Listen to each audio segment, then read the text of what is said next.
fascinating, interesting debate show is live in the huddle. That's right.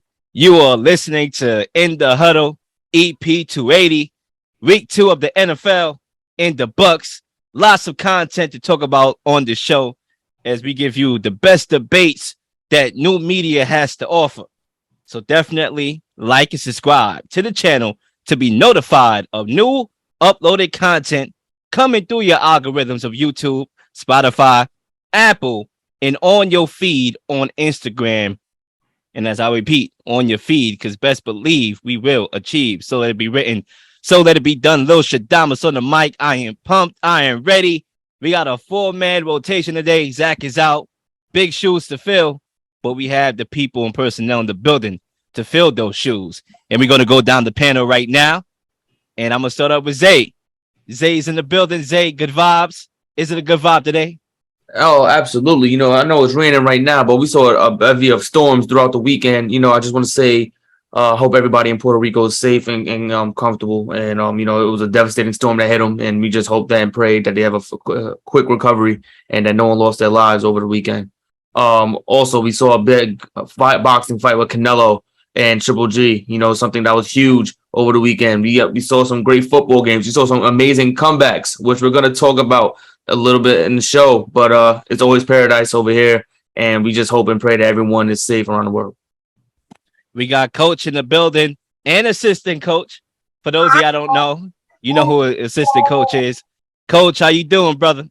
Feeling great, man. Happy Monday. Like Zay said, welcome to paradise. Fall is 3 days around the corner.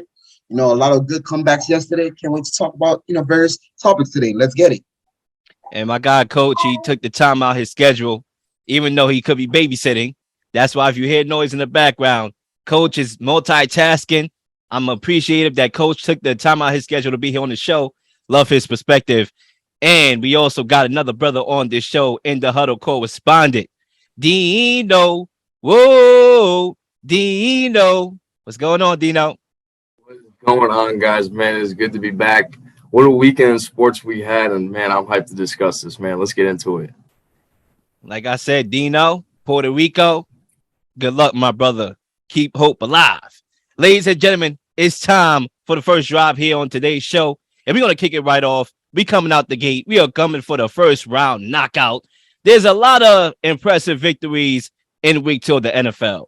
It was the story of the comeback. It was the comeback week in the NFL. Lots of comebacks. And comebacks that fell a little bit short, Atlanta, and the Rams.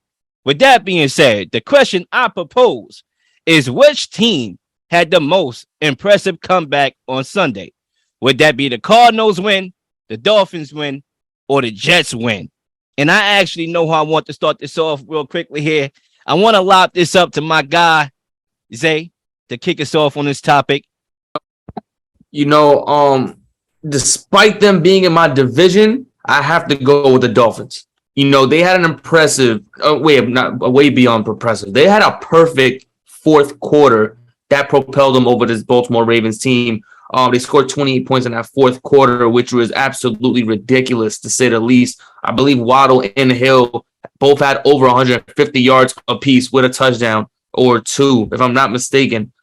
This game was nail-biting all the way to the very end, and that was something that was astonishing to watch. Waddle and Hill had 2 touchdowns apiece, so that was something incredible. You got to give a big, huge shout-out to Mike McDaniels for making Tua Tagovailoa a star quarterback at this particular time. 6 touchdowns in the game, 469 passing yards is something we have not seen from Tua in a very, very long time. If not, since I don't even know if he did that in college. Did he throw 460 yards in a game in college?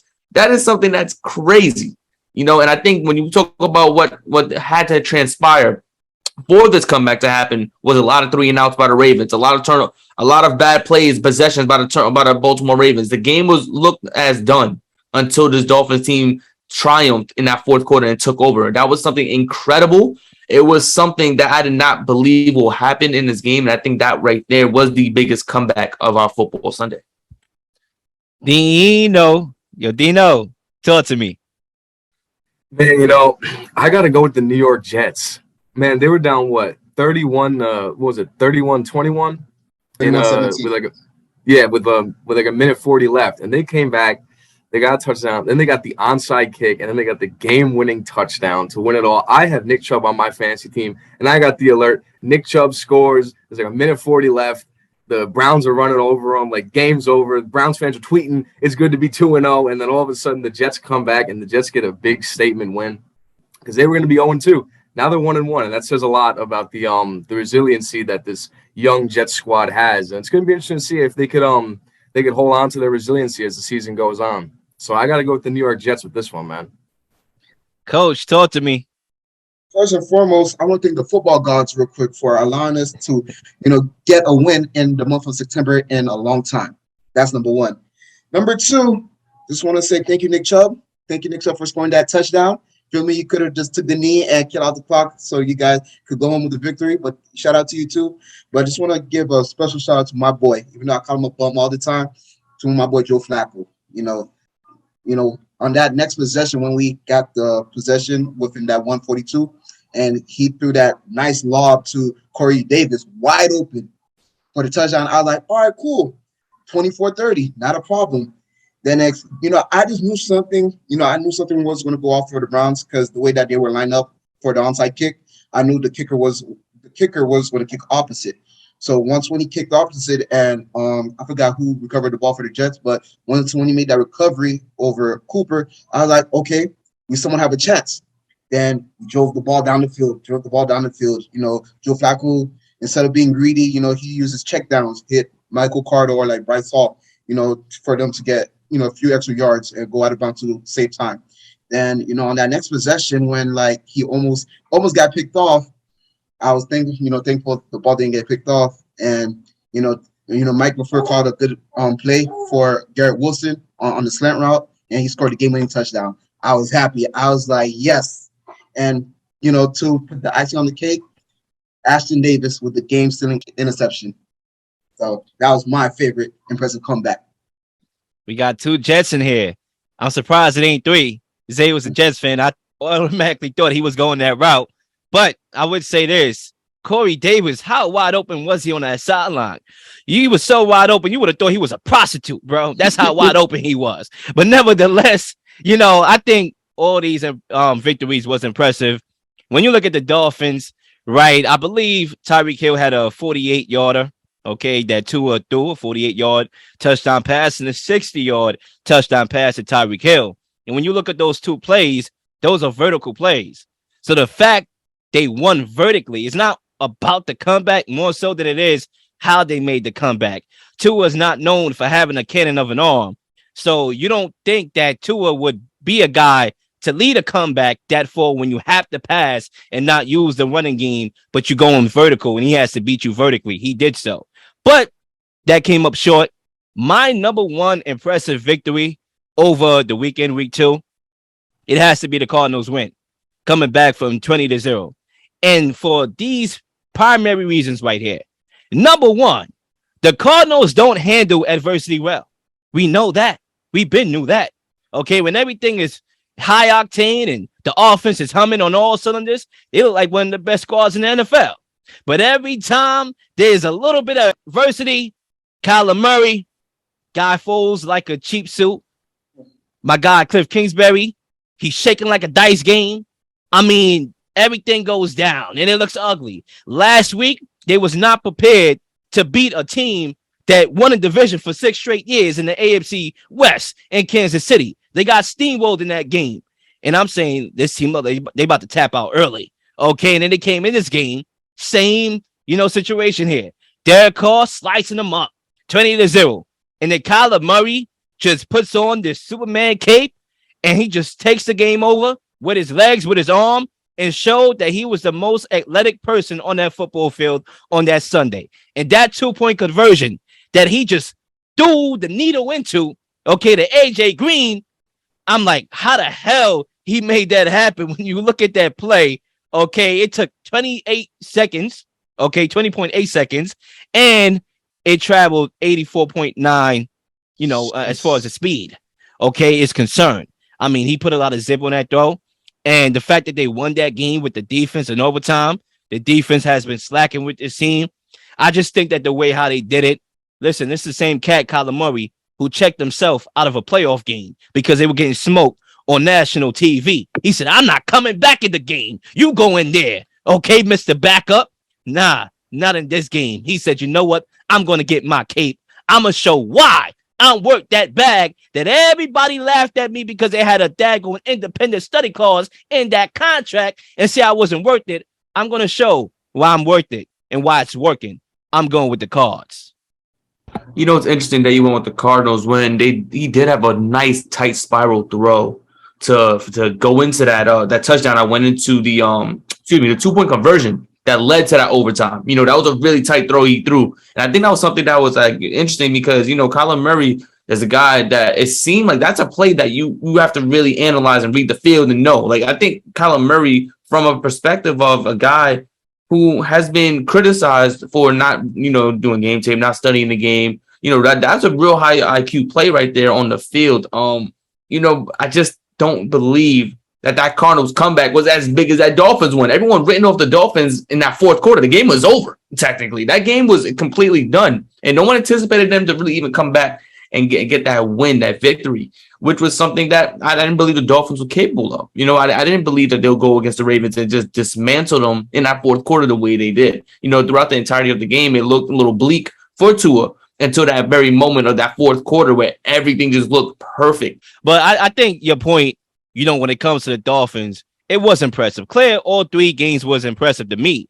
I just look at what's riding in those games. If the Dolphins lose that game, they 1-1. They 500. They go offset that. They beat Buffalo next week. You go 2-1. That's a statement game in your division. If you're the Cardinals, you lose, you go 0-2. The Rams are still in this division. Jimmy G is back on the 49ers. He's on that team. There's not a lot of room for errors. And Claire, Seattle is a sneaky team because even though they got Geno, they beat y'all behinds last year when y'all had a chance to close out that game, the last game of the regular season, and protect home court against that Rams team. So being down 0-2, D-Hop is still out for another 2 more games. There was a lot riding on that game, and a lot of people was going to call them done. Cliff Kingsbury, is his job secured after that game? You know what I'm saying? How do we feel about his job? How do we feel about Kyler Murray? So it's like, you know, I think there was a lot of things riding on that game. And we all know that the Cardinals, you know, some of their wins or losses is impactful. Think about the Hail Murray, which is the second best play, I believe, of Kyler Murray's career. I'm calling that play that he threw to AJ Green number 1 slightly. But if you go back to that Hail Murray, there was a lot of implications in that game. Buffalo, who lost that game, ended up losing home court to Kansas City and had to play Kansas City in the AFC Championship game in which they lost. Now, if they won that game, they would have had a great shot to be the number 1 seed and had Kansas City go to Buffalo and play the AFC Championship over there. So think about this game. Now the Raiders are 0-2. It could have been the Cardinals, but now it's the Raiders who was 0-2. And they're in the hardest division in football in the AFC West. So there's a lot of implications in this game, and that's why it's impressive for me. I just want to say this real quick. You know, those 3 teams that kind of blew leads. I'm going to start off with the Ravens. I'm disappointed in the Ravens secondary. You know, you allowed, like, I think 3 big plays yesterday, man. And those 2 big plays to Tyreek Hill that, you know, resulted in a touchdown. I was very disappointed in that. You know, I started to question whether it was more of a miscommunication within the players or, like, was it bad calls on the defensive coordinator? You know, before I lob it back to you for any closing remarks, you know, I would say this. What's impressive to me as well is that Mike McDaniels, he comes in, nobody knows who this cat is. Like, we know he was an OC in San Fran, and we know, you know, he'll cook up some stuff. He'll have those weird press conferences where he looks like a straight up nerd who went to Yale. I think he actually went to Yale, if I'm not mistaken. Maybe I just said a hypothetical that's facts. Maybe. I don't know. I have to look that up. But he looks like this nerdy guy, you know, that has this weird sarcasm about him. And then he becomes a coach of Miami, and he goes up against Bill Belichick. Week 1, our coach is him. And he's the Don of them all. Bill Belichick, to be clear with you. And then he goes up against John Harbaugh, another decorated coach or a lot of people will argue is a top 5 coach in the league, or top 10, most likely top 5, and he outcoaches him. What Mike McDaniels is doing is allowing Tua to have games like this. Brian Flores did not believe in Tua, cleared. That was public knowledge. And now Tua has a coach that can believe in him and can draw things up schematically to put him in that position that he needs to succeed. Dino, any last remarks on this topic? You know, I just gotta agree with you, Lil. I mean, I'm disappointed in the Raiders because now they're 0-2 in the hardest division in football, and I think they're going to be in deep trouble because they got what? They got 8 games coming up against, or 6 games, right?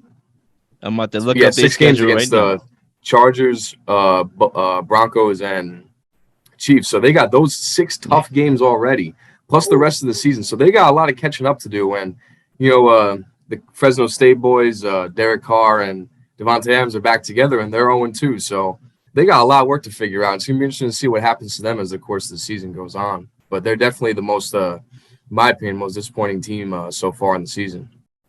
And we still got to see how Josh McDaniels is as a head coach. We know what he was as an OC. He was one of the best OCs in the league. But as a coach, as a leader of men, we seen him fail before. Is he going to fail again? Denver, right. He's 0-2 right now. Yeah. We'll have to see. Ladies and gentlemen, we'll be right back after the break. Moving on. The Can You Dig It Sports Radio Network is here. Revolutionize the game of media. Be a dig.